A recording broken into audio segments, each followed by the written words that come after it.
Questions and circle the correct answer from the given choices. ये जो choices दी गई हैं इनमें से हमने दुरुस्त आंसर बताना है कि दुरुस्त आंसर कौन सा है। पहला क्वेश्चन है the number of base units in SIR system international में बेस यूनिट्स की तादाद, तो ये 7 है। 7 जो है ये दुरुस्त जवाब है, बेस यूनिट 7 हैं। दूसरा क्वेश्चन है which one of the following unit is not a derived unit.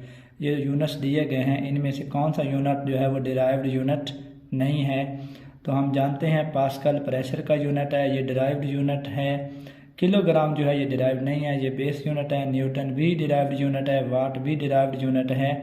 तो किलोग्राम दुरुस्त ऑप्शन है हमारे पास, जो कि बेस यूनिट है, मास का यूनिट है, किलोग्राम बेस यूनिट है, ये डिराइव्ड नहीं है।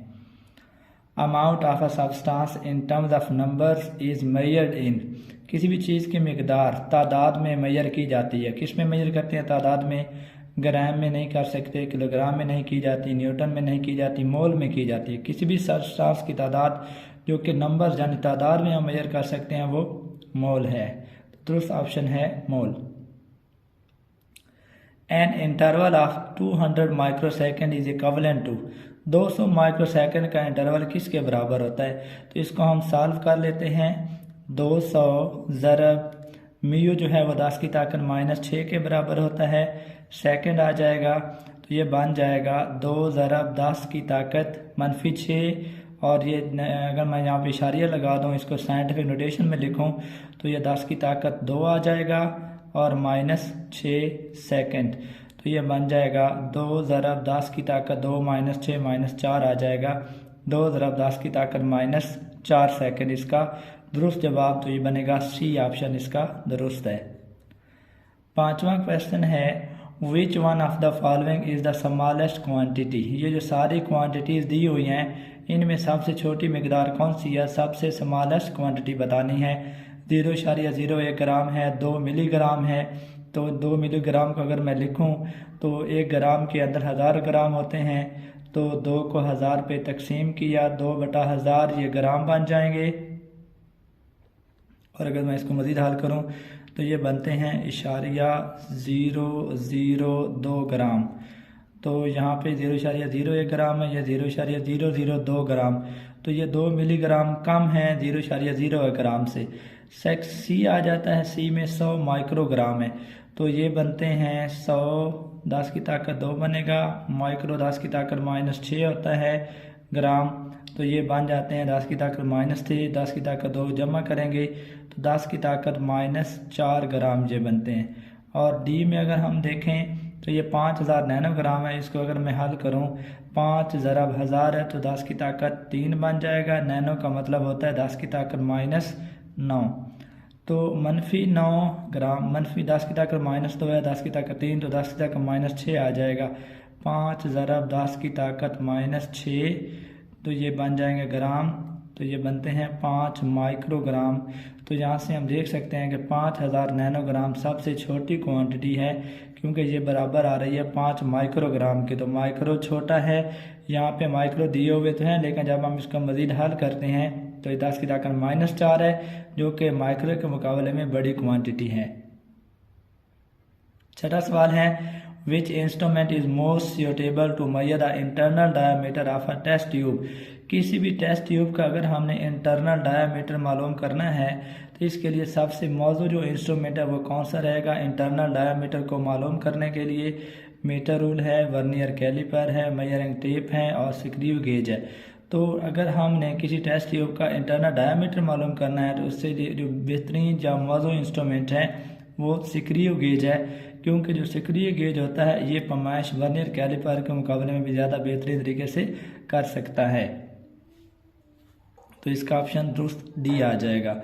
सातवां क्वेश्चन है आ स्टूडेंट क्लेम्ड, एक स्टूडेंट दावा करता है the diameter of a wire as 1.032 centimetre using vernier caliper. एक स्टूडेंट किसी वायर का डायामीटर मेजर करता है और वो निकालता है 1.032 सेंटीमीटर वर्नियर कैलिपर की मदद से।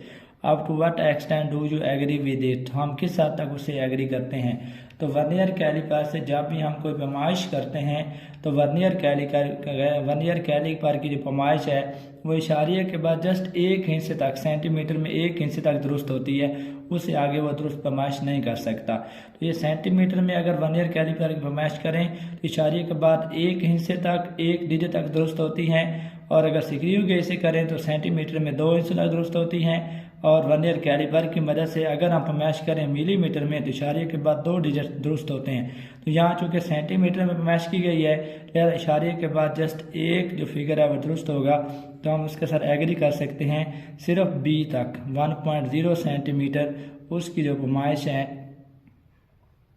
सॉरी 1.0 सेंटीमीटर नहीं, सेंटीमीटर में अगर आप पैमाइश करें इसकी वर्नियर कैलिपर की तो इशारे के बाद 2 डिजिट्स दुरुस्त होंगे, सॉरी 1 नहीं 2 डिजिट्स। मिलीमीटर में 1 डिजिट दुरुस्त होता है वर्नियर कैलिपर के लिए, और जो इसका होता है अगर हम उसकी पैमाइश सेंटीमीटर में करें तो इशारे के बाद 2 डिजिट्स तक दुरुस्त होती है। तो इसकी दुरुस्त पैमाइश आएगी सी ऑप्शन जो है इसका वो दुरुस्त आएगा। अब measuring cylinder is use to measure, एक जो मेजरिंग सिलेंडर है पैमाइश सिलेंडर, इसको इस्तेमाल किया जाता है किसकी पैमाइश करने के लिए, mass, area, volume, level of a liquid. तो मेजरिंग सिलेंडर जो है वो वॉल्यूम की पैमाइश के लिए इस्तेमाल किया जाता है। सी ऑप्शन इसका दुरुस्त है कि हम इससे वॉल्यूम मालूम कर सकते हैं। A student noted the thickness of a glass sheet, एक ग्लास शीट की वो थिकनेस को मेजर करता है स्क्रू गेज की मदद से। ऑन द मेन स्केल पर it read 3 divisions, main scale पर जो डिवीजन मिल रहे हैं वो 3 है। 8 division on the circular scale, और सर्कुलर स्केल पर जो है 8वीं डिवीजन वो इंडेक्स लाइन के साथ मिल जाती है, कोइंसाइड करती हैं। तो इसकी थिकनेस क्या बनेगी, मेन स्केल पर 3 डिवीजन हैं तो ये की पैमाइश आ जाएगी 3 मिलीमीटर। और आगे अगर हम देखें तो 8वीं डिवीजन जो है सर्कुलर स्केल की मिल रही है इंडेक्स लाइन के साथ, तो इसको सर्कुलर जो इसका लिस्ट काउंट होता है स्क्रू गेज का 0.01 मिलीमीटर, 0.01 को अगर हम 8 से मल्टीप्लाई करें और उसको जो मेन स्केल वाली पैमाइश है उसमें ऐड करें तो ये बनता है 3 जमा 8 को इशारिया 0.1 से ज़रब दें, इशारिया 0.8 आ जाएगा मिलीमीटर। अगर हम इन दोनों को इकट्ठा कर लें 3.08 मिलीमीटर इसका दुरुस्त ऑप्शन है। 3.08 मिलीमीटर बी ऑप्शन इसका दुरुस्त जवाब है। Significant figures in an expression are, कोई भी एक्सप्रेशन जो होता है उसमें जो सिग्निफिकेंट फिगर्स होते हैं वो कौन से होते हैं। ऑल द डिजिट्स, क्या सारे डिजिट्स होते हैं। All the accurately known digits, सारे जो एक्यूरेटली नोन डिजिट्स होते हैं वो होते हैं significants. All the accurately known digits and first doubtful digit, तमाम दुरुस्त तौर पे मालूम इनसे और पहला मशकूक इनसा वो सिग्निफिकेंट फिगर्स होते हैं। All the accurately known and all the doubtful digits, जितने भी एक्यूरेटली नोन डिजिट्स हैं और जितने भी डाउटफुल हैं क्या वो सारे मिलकर सिग्निफिकेंट फिगर्स होते हैं। तो इसकी डेफिनेशन ये है सिग्निफिकेंट फिगर्स की, all the accurately known digits and first doubtful digit वो सिग्निफिकेंट फिगर्स कहलाते हैं। तो इसका भी सी ऑप्शन जो है वो दुरुस्त जवाब है।